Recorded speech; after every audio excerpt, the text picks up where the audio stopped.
NIA পাঠাক আর CBI পাঠাক আর যাকে ইচ্ছা তাকে পাঠাক, আইনের সহযোগিতা করব তদন্তে। বলছি যে আদালত কি বললো আজকে আপনাকে? আদালত আইনজীবীরা কথা বলবে আপনাদের সাথে। বলছি আপনি তো সুজাপুরে ছিলেন। আমি সুজাপুরে ছিলাম, কিন্তু মঠবাড়ি নামেও দিয়েছে। তার সাথে প্রমাণ করবে। আপনার ছিল তো পুলিশের কথা হয়েছিল, পুলিশের সঙ্গে কথা হয়েছিল, পুলিশের কথা হয়েছিল এবং আমি এই আন্দোলনকে উঠিয়ে দিতে সহযোগিতা করেছি। কে ফাঁসালো আপনাকে? কে ফাঁসিয়েছে না কি হয়েছে সেটা জানি না। বলছি আন্দোলন চলবে, আন্দোলন চলবে। গোটা পশ্চিমবঙ্গের সাধারণ মানুষের আন্দোলন, জাতি ধর্ম নির্বিশেষে হিন্দু মুসলমান যাদের ভোটার নাম কেটে গেছে তাদের আন্দোলন এটা। বলছি দাদা, এডিএম তো ছিলেন ওখানে,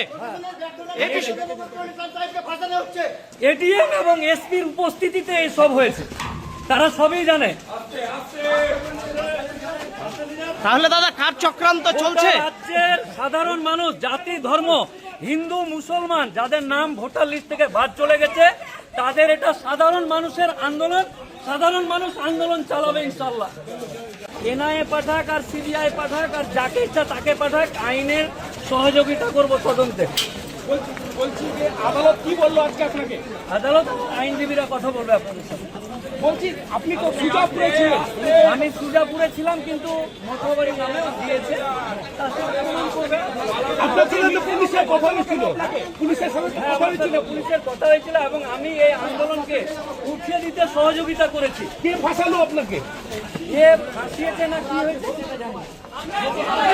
বলছি আন্দোলন চলবে, আন্দোলন চলবে। গোটা পশ্চিমবঙ্গের সাধারণ মানুষের আন্দোলন, জাতি ধর্ম নির্বিশেষে হিন্দু মুসলমান যাদের ভোটার নাম কেটে গেছে তাদের আন্দোলন এটা।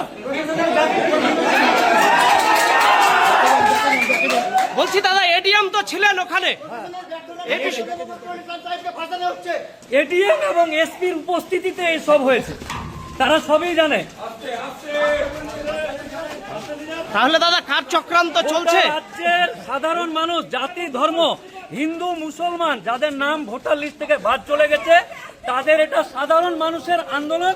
সাধারণ মানুষ আন্দোলন চালাবে ইনশাল্লাহ। আরামসে থাকো, আবার ফিরে আসবা।